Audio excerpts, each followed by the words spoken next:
Hello and welcome to another edition of Football Express. I'm Stephen Looney and joining me in the studio today are Gerard Lyttle and Johnny McMurray. You're both very welcome, gentlemen.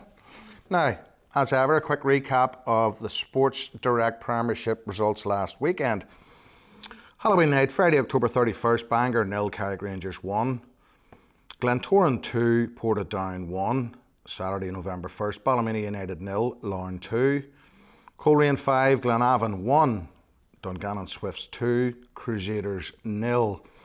And on Sunday, November 2nd, we had to endure Cliftonville 0, Linfield 0. Looking ahead to the weekend, the Sports Direct Premiership fixtures. Friday, November 7th, Larne against Portadown at Inver Park. Saturday, November 8th, Bangor against Ballymena Utd. Carrick versus the Crews, Cliftonville against Dungannon Swifts, Glenavon against Glentoran, and Linfield versus Coleraine. That's the evening kick-off at 5:30. Gerard, I'm going to start with you first, if that's okay. I have it here. Coleraine remain in front after their thumping win over Glenavon. 3 points clear of Glentoran and 6 ahead of Larne, although both of those teams have 2 games in hand. The fourth full-time team occupies 4th position. After dropping points at Solitude, Linfield trail the Bandsiders by 11 points with 3 games in hand. Linfield against Coleraine is the big game of the weekend for me, for sure. I have it here. I think the Blues have been labouring of late a little. I think, well, David Healy's said that himself.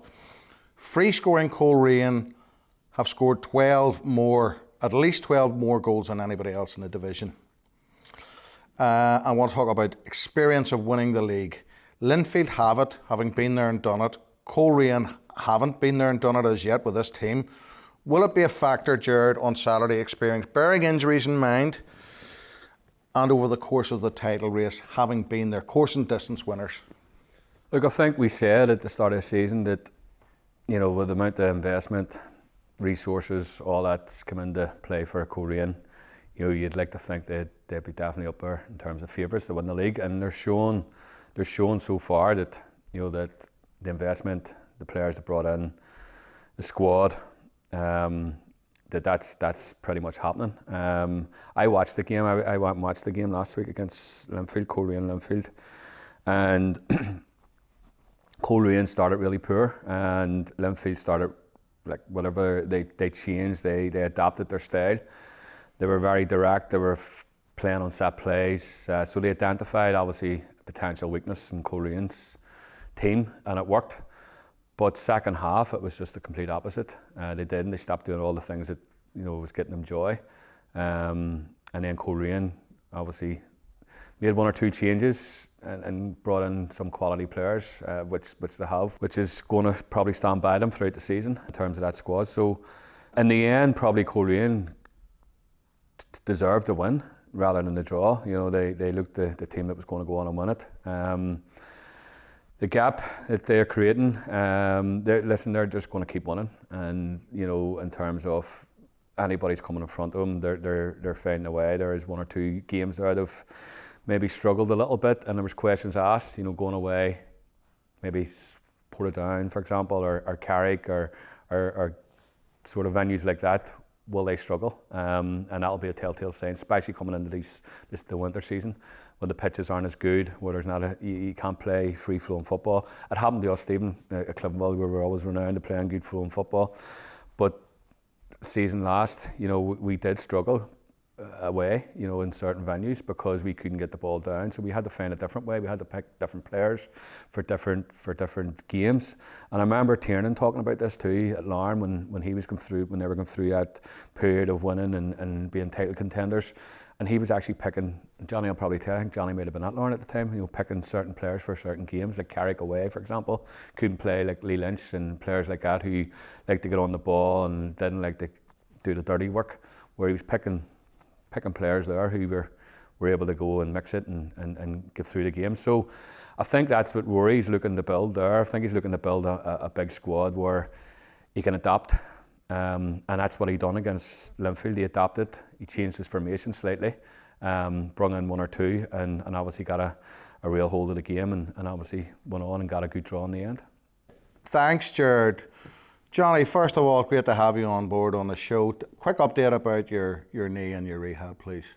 everything's going quite well. Strength's back. I'm now ahead of where I should be, and unfortunately we spoke about this beforehand. They've told me that I need to start running again, and as Gerard well knows, I never liked doing that in the first place. So the idea of me buying a pair of running shoes and maybe doing a park run is the worst thing that I can think of. But I need to start running again. I might try and fit back into a club and run around and do whatever I need to do with physios. It's not the club, Johnny, it's the top you need to fit back into when you get back. Need to slim down, but in terms of that, I could maybe potentially use a club that they kind of be in around the lads and do separate stuff and motivate me a wee bit more probably, because as I say, I've never liked running, and it's something that I need to kind of get back to. But no, very good, very positive. Eyes on the ball of what I want to do when I'm fully fit and ready to go. But very good, very positive. Okay, thanks for joining us. Back on with the football now. We're talking about the last time Linfield and Coleraine met 2-2. I would argue maybe that I thought Rory Higgins picked the wrong team, if you don't mind me saying. I thought that he brought Lyndon Kane on and Cody Lance Foster on to great effect, transformed the team, I thought. So we're getting into the game. It's at Windsor, Johnny. Linfield versus Coleraine. I said earlier on that Linfield, by their own standards, haven't been hitting the heights that they want to. They do have injuries. I think they're lacking experience, certainly in the middle. In the engine hub, Chris Shields, Jimmy Mulgrew, obvious to say, but who's stepping up to fill the void? And who needs to win more? I would venture that Linfield really need to win this game more to get themselves back on track. No, I would completely agree in terms of what you're saying there with the fact that Linfield need to step up and win. I think it's a massive game. It's the biggest game of the weekend, and where they sit and lie with games in hand is one of the biggest things. It's creating pressure that Coleraine are quite far ahead at the minute, and Linfield know that if they don't win, that pressure is going to increase. And as you've touched on there, experience is a massive thing for Linfield. It always has been. They've always have that experience in terms of Mulgrew's, especially the Chris Shields in later years. They're able to dictate games for you, and especially on that big pitch. And it's a big loss if Chris Shields isn't there. I was speaking to him recently, and his knee, and he's got a bad knee at the minute, and he's going to be out for the foreseeable. So how do you replace that sort of talent, that sort of experience? And Mulgrew's another one. He's in and out at the minute. He's like an engine, as you say, the engine room. He dictates everything for them, and I don't know. I would agree. I think Linfield are quite far behind where they should be. But I also think that their squad's not probably what it should be. They need to recruit in January. I think that when you look at Linfield teams in previous years, it's always strong. They've got a stronger bench, and with people probably moving on, I think the likes of Stevie Fallon, who was injured, yes, but those people who have quality, who would come in and do a job when they are fit and ready, they're not Coleraine. Do you know what I mean? And Coleraine have done really well. I also think that they will go ahead in January, make a few more signings, and as Skin's touched on there. Sort of Christmas time and January time is a big time for anybody who's leading the league, and if you are in that position, how do you adapt your style? And with Skin touching on there, like first half Linfield were very much so playing that long ball and dictating with corners and free kicks and trying to impose a different threat, and they did that. Obviously Coleraine have came back in the second half, but I think to be able to combat and win the league, you can't just win by playing good football. You need to have the other side of it. And I think if they are able to recruit them right players in January, I think that they'll win the league. While I have you, Johnny, a striker par excellence, Linfield's front line. And here's the thing, I don't understand from the outside why Kieran Offert's not playing all the time with Matthew Fitzpatrick. Linfield spent good money on him, spent 100 grand on him last January. As well as Callum Morrison, another 100 grand. I thought the start of the season that Kieran Offord was so lively. I thought they were working a real good partnership, but the two up front doesn't seem to be that popular. I don't know. Give us your thoughts on Linfield's front line. Matthew Fitzpatrick, who's come on leaps and bounds himself, Callum Morrison, Kieran Offord, Johnny. If I'm going to be honest with you, I agree. I think that at the start of the season, Kieran Offord had six in Europe. He was flying, he was scoring goals. He seemed to be the person who I thought was probably going to take over the mantle as a centre forward and potentially push Linfield further up the table.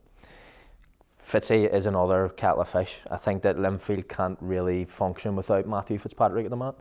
I feel like he gives you all aspects of the game. He may not score as much goals as what a Kieran Offord would, but in terms of the work rate that he provides, what he offers you in terms of going in behind, coming short, holding the ball up and inviting people into play, he's arguably probably one of the best centre forwards in the league at doing that.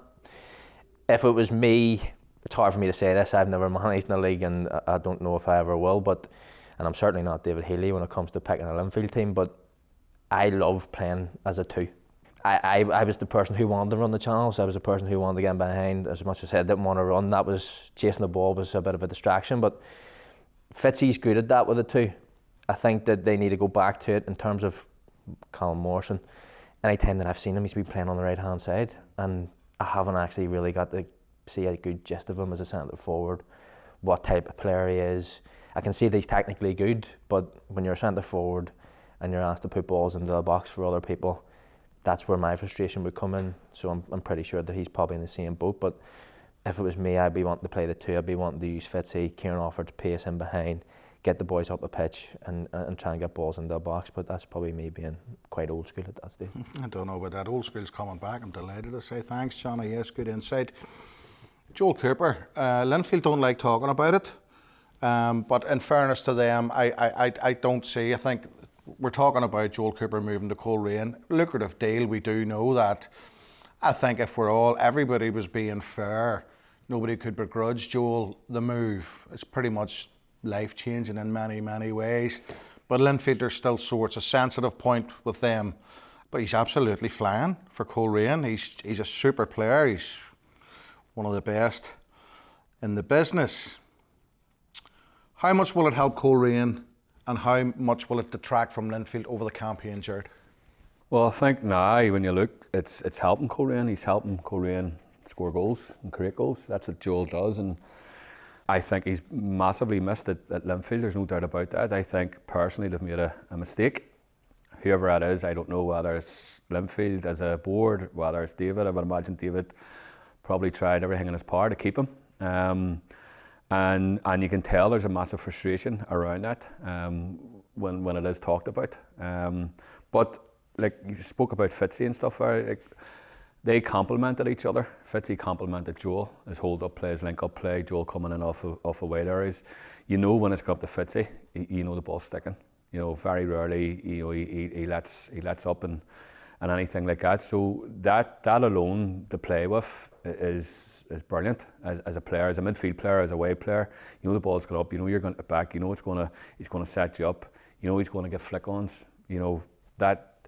So they haven't replaced. Fitzy's still doing the same thing as Fitzy does. That hasn't changed. Although I think he's improved at it, he's finessed a bit. Yeah, but it hasn't changed in terms of his play, his overall play. You know, that's what he is. He's a battering ram, and that's not saying that he's not. Technically, he's very, very good. Holds the ball well, takes it well, passes it well. Probably doesn't score enough goals, as Johnny alluded to there. But if he was, he'd probably be playing the Premiership because his all-round play is excellent. So they thought probably bringing Morrison in would have replaced Joel in terms of giving them goals, because let's be honest, Morrison the year before in Scotland was banging goals in for fun, and it was a no-brainer, but it hasn't worked out, and sometimes that happens for whatever reason. The boy might have settled, you know, he might find it tough in terms of the training, who knows. So that hasn't been replaced. Joel, again, you know, they've went out and threw the kitchen sink at Joel, and yes, you're right, you can't blame the lad for staying. I think he made everybody aware that he wanted to stay at Linfield, but he's coming to that stage of his career, his age. He's got to think of his family, he's got to think of his future, he's got to think after football, and fair play to him. And Coleraine have provided that for him, and now they're benefiting from all that. So, you know, I would imagine, Johnny just said there and touched on it, I would imagine Linfield will be looking to go out in January and trying to replace and trying to find another striker or a creator or someone who can chip in with goals as well. I mean, I think Joel at the minute is on 10 goals at Coleraine. You know, that's been taken away from Linfield. Yeah. Briefly before we move on anywhere else, right? I've always thought for a long time, looking at league titles here and maybe in England, I sometimes think as a team, if you're growing, sometimes you have to go close before you win it. You know, you maybe have to hit the crossbar, finish second or third or something like that before you go on and win it. I wonder, is that the case with Coleraine this year? Do you think they can go the course and distance the two? Absolutely, they can. There's no doubt about it. And if they don't, then I would imagine there'll be questions asked, because they've heavily backed Rory. You got to give it to Coleraine. They've backed the manager. You know, he's brought in his own staff. I was up at the game the other night, and the place was absolutely buzzing. It was pumping, even around it and around the directors area. They're doing things the right way. Professionally, they're doing things the right way. How a football club, in my opinion, should be run. And when you go and watch a game, you go and enjoy it, and the people around it, they've got people obviously backing them and making that sort of, putting them little touches that means a lot, and also attracts players too, by the way. So things are going in the right direction there, and again, if they're not up and around challenging at the end of the season, then there's something up. But I think they have the squad. I do agree with Johnny as well. I do think he'll be back again in January, and they might bring in one or two they add to that quality to give them a real push. But listen, they're a difficult team, but at the end of the day, they play 11 players on the pitch. And this is something we spoke about at Cliftonville. Their strong 11 and our strong 11 and Coleraine's or Glentoran's strong 11, Larne's strong 11, they're our match. But it's when it comes into the injuries, when it comes into the season where you need to really dig deep into the squad. And that's, for me, wins you leagues and wins you titles and wins you cups. Thanks, Gerard. Similar thing for you, Johnny. What I'm harking at is, I'm not going to say this team's been thrown together at Coleraine, but there's big investment, huge turnover. They've brought really, really good players in. They seem to be knitting well enough okay. What I'm just saying, Johnny, is do you think you can create a team, not from a standing start, because they did have a good sprinkling of players there, Jamie Glacken, Linton Kane, Matthew Shevlin, for name a few. But you think that this project, bearing in mind they're going to maybe go again in January, do you think they'll be able to pull it together to win the title this season? Yeah, I do. I'm not saying, are you saying they're going to win it, but I'm saying, will it hamper them, the fact that they're only coming together this season? I don't think that particularly matters, if I'm being completely honest. I think that, as George touched on, Coleraine have been heavily resourced. The money, the influx of what they've done up there, the full-time aspect has been creeping in now for a wee bit of time. Do you know what I mean? As you touched on, there's players there who are well adjusted. Anybody who they've signed have all came from a full-time background. It's not like they're trying to get people up to speed. And I also think that some of the people that they've signed haven't lived up to the heights that they will. Like the quality and the likes of Will Patching. You've seen very small aspects of Will really hitting the ground. And yes, he scored an unbelievable goal to Portadown, but you haven't really seen him take over the way he did at Derry. And whenever he hits and he's coming from the other side, and you've got Joel continuing what he's potentially doing, it's going to be a lot more to deal with in terms of what's going to happen going forward. And I think that it's the same in terms of the bench. They have the young Scottish kid, the centre forward who came across last year. He's brilliant. He can't get in the team. Do you know what I mean? Manus. And I'm sitting going Chevy's obviously doing an incredible job to keep him out of the team. He's came in a few times and you're sitting going, he's probably itching at his chance to get in there. Do you know what I mean? So in terms of that, I think that they will. I don't think that it actually matters. I think that the teams are well adjusted to full-time football.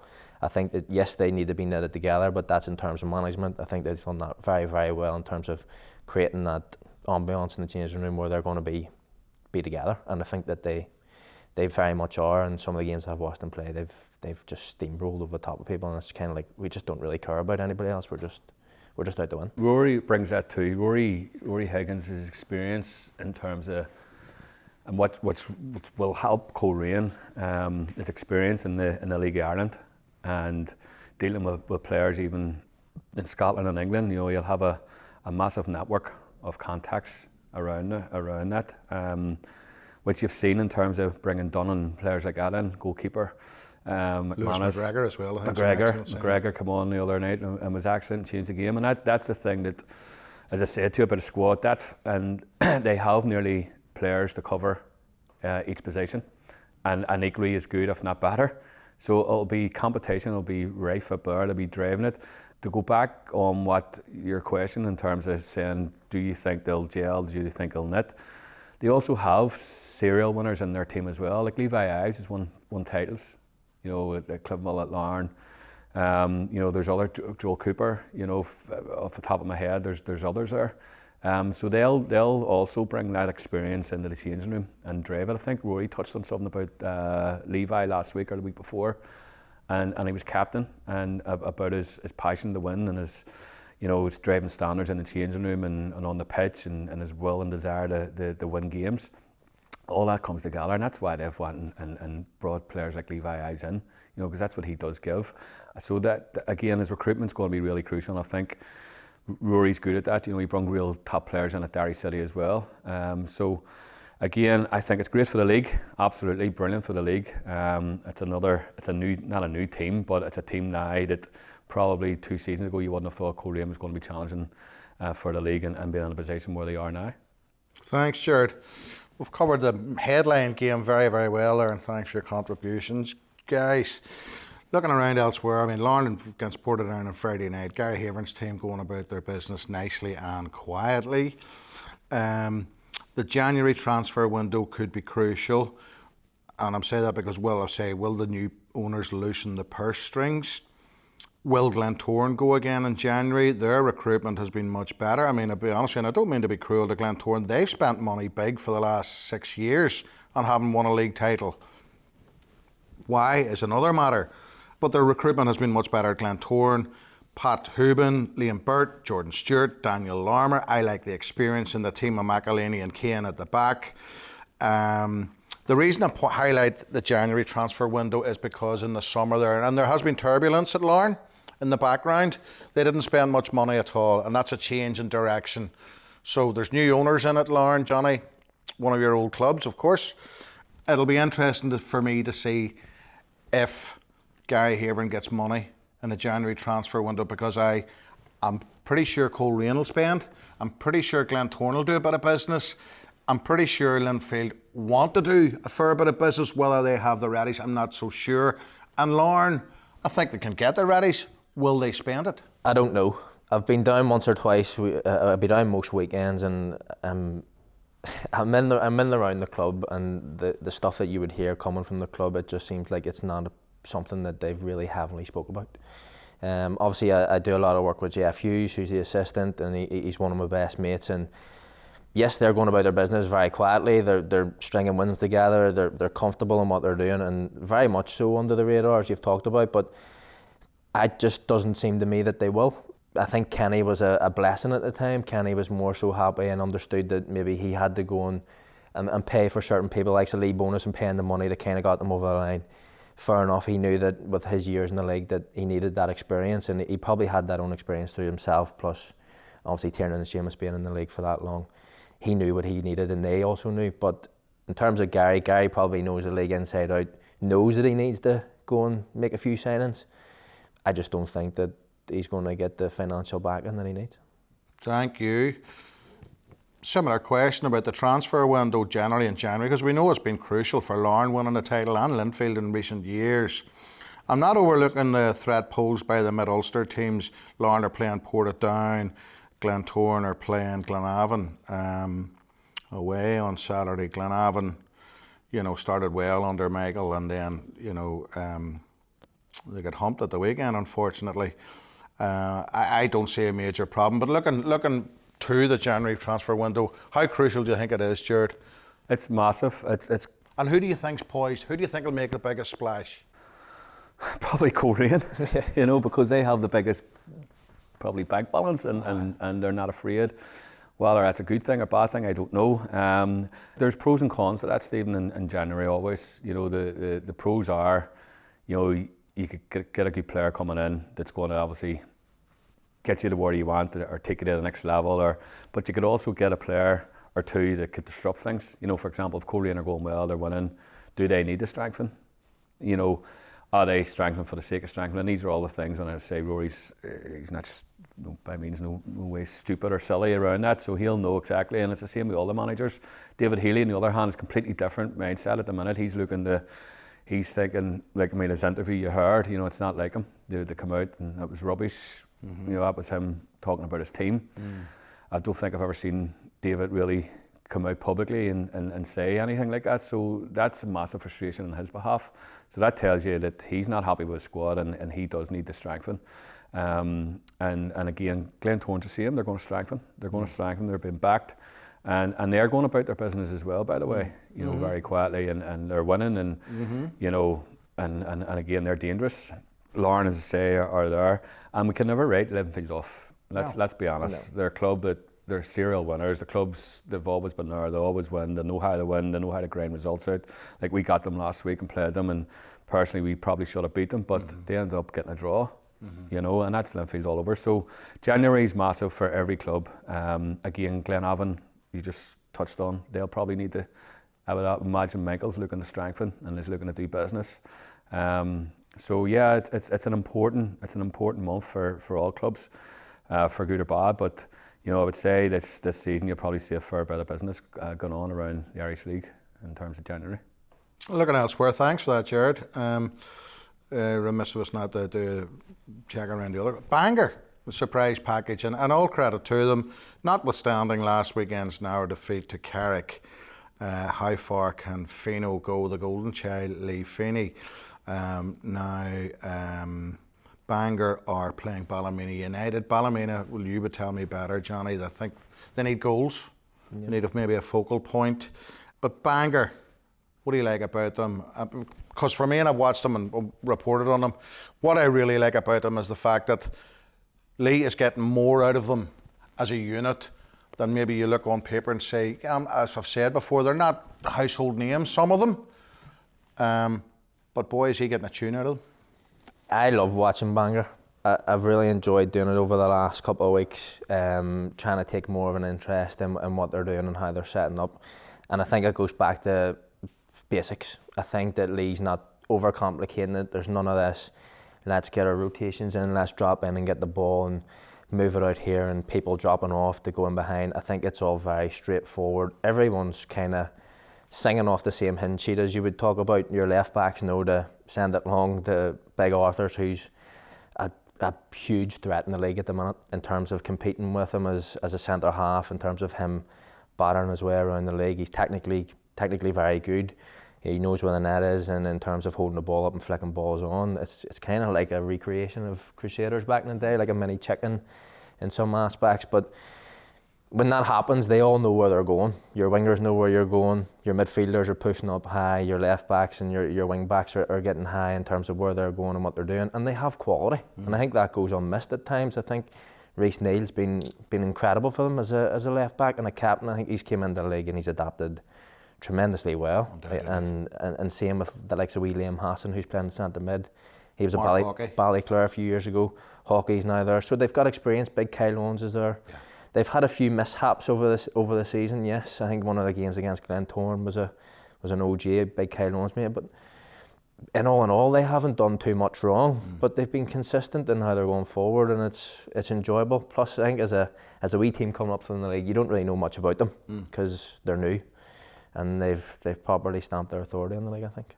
Thanks, Johnny. Gerard, Johnny mentioned like Ben Arthur's being a throwback to the old Crusaders. Talking about old Crusaders, Crusaders are playing Carrick on Saturday. Carrick against Crusaders. Stephen Baxter, we know there with Adam Leckie and Paul Heatley and Billy Joe Burns and Jimmy Callagher and Matthew Snoddy, all doing very well at Carrick. And then Cliftonville Dungannon's the other game, your own game. Carrick against Cruz. Carrick very strong, powerful. They play to their strengths. Again, probably keep it simple, probably, and there's nothing wrong with that. Football's a simple game. Cruz are hitting a crossbar, young squad, a lot of talent in it, lacking experience, maybe a soft underbelly. And Cliftonville against Dungannon, that's intriguing because, as you're right, Gerard, I mean, it was a dreadful atmosphere at the game last Sunday, I thought. Not a great game at all. You were on top against Linfield, in my opinion, of course, but Dungannon are renaissance. Carrick v Cruz, Cliftonville v Dungannon. Yeah, Carrick Cruz, again, start of the season, I think it was the first game, wasn't it? And Cruz were 3-0 up. Yeah. And you're thinking, and we played them as well. And I liked the Cruz first half. We played them. I thought they absolutely battered us. We couldn't get the ball off them. And then second half, whether that's a softness about them and an experience, I don't know. But we got a hold of the game and went on and won. And it was the same with obviously Crusaders and Carrick. They got a great start, but once they conceded, they kind of folded, and again, that's down to maybe a lack of experience in the team. Carrick do remind you of the old Crusaders, in terms of how to set up, how to play. they're in your face. They throw balls constantly in the box. You have to defend the box really well. It's another tough game for Crusaders at the minute, you know, and I feel for Daki. He's a new manager. He's a young manager. It's coming in. It's never easy, and you know, he has got some talented players, but sometimes them talents get overshadowed by the experience of other, as we call them in this league, Harry Bears. And that's just the way it is at the minute. So that's going to be another tough game for Crusaders. But again, it could be one where you could say, well, listen, we let them back in. We could have been sitting 3 points the last time. Here's where their weaknesses are. Here's where we got in around them the last time. So if we can tighten things up at the back, you know, we've got goals. We've got a goal scorer. We've got goal scorers in the team. We've got a fluent sort of midfield forward line that can punish you on any given day. So. That'll be an intriguing game, because obviously Stephen as well brings that his old team as well, and I'm sure he loved beating them. Oh God. And especially, and I was reminded, because I think I listened to his interview the last time that happened. It was against Cliftonville, and I was the manager. We were 3-0 up, and we played probably the best football ever in the first half, and goals were unbelievable. But then they got a goal back and they beat us 4-3. So, you know, Stephen has that in him. Our game against Dungannon, again, it's a tricky one for us, and obviously Dungannon have won over on us since the cup final, and again it'll be. Didn't want to mention that. Yeah, well, I knew you didn't, but I knew you really did. But yeah, so again, it's always a tough game against Dungannon. They're a team that we obviously give a lot of respect to, because they play similar to what we do in terms of getting the ball down and playing football. But they have a strong squad as well. Nobody's really spoke about them. They're sitting sort of, what are they, 5th or something in the league. You know, they've recruited really well, and they're starting to gel a little bit, although they had a bit of an upset in the cup game this week against Mayola. So yeah, we'll be looking forward to that. It's a Solitude. We obviously have a good record of Solitude, and it's a game that we're looking forward to. Thanks, Gerard. Getting towards the end of the show, Johnny, again, Carrick v Cruise, Cliftonville versus Dungannon. Cruise, we know, are labouring, struggling. They're just not getting the rub of the green or whatever, but that can drag you down and become a habit, unfortunately. Carrick, Cliftonville, Dungannon, I would say that all three of their seasons have been inconsistent, Johnny. Is that fair? Yeah, I would say that, especially where Dungannon are concerned, I think you were thinking Dungannon were probably going to build on last year's sort of success. Incredible season last year. Obviously, touched on it, they've won the Irish Cup, and they've went into Europe. They had an incredible win in Europe, and you're probably thinking we're going to kick on here and second leg, get into the next round. And unfortunately, European football is a very different beast in its own nature. So that obviously didn't work, and maybe the hangover of that's kind of caught up on them, which happens. And we've all been there, we've all done it, and we've all seen it happen over the years. It's hard to deal with whenever you play that and your emotions are that high. So in terms of them and starting the season, I thought they started very sluggish. Results probably said that too, and it's just one of those things. It happens. I think it'll be a good game. I think that it's two teams that I enjoy watching, because as Skin's touched on, both of the teams like to play football. It's a good surface to play on. It's a good atmosphere to be in, and in terms of like an actual football and quality, it's nice to see.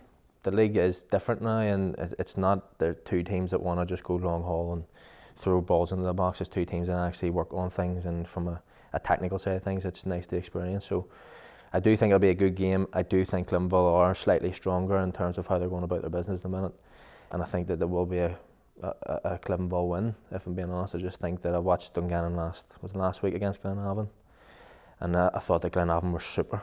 Just couldn't get the ball in it to get a result over the night. I thought they were by far the better team that day, and I don't know, I just think that there's good signings there, but I just don't think that they're fully where they want to be. Okay, and Carrick Cruise? Carrick Cruise is a different thing. As you touched on there, I seen that sort of first game of the season. I was, from the outside, I wasn't involved in it. I got to enjoy it. It was quite funny. I watched the 3-0 and I'm sitting going, geez, Crusaders could be on to something this year. And then 4-3, I see Baxter celebrating to the crowd again and throwing the arms up, and I'm like, God, he's going to absolutely love that. So, as I say, it's kind of like a throwback you've touched on there. They've got Big Adam in there, BJ. They've signed very well. Snoddy's back. They're very robust. I think Carrick have a good side of good players. They've got a good bench as well. If we're coming, there's a lot of experience in there. They brought Kyle Cherry in last week, a good player. I think he does good work in there. Probably goes underrated as well. And I think that they're just stronger for what they're looking to do, especially this scenario that Crusaders are in. It's hard when you're at the bottom, and in and around the bottom, should I say. And when you're in that sort of rut, it's kind of hard to find that bit of luck where you might get a goal off a post or get a penalty that gets you over the line. And it's unfortunate, but these are the situations, scenarios that your players have to kind of galvanise and get together and get you out of. And I think Carrick are just going to throw the ball down Crusaders' throat most of the game, and it's going to be very hard to deal with Big Lackey up front, Paul Heatley running off the side, and their midfielders getting up the support. So I think it's going to be a tough day for Crusaders. Johnny, thanks for coming on the show today. We'll see you another time. Gerard, as ever, thank you for your company and your contribution.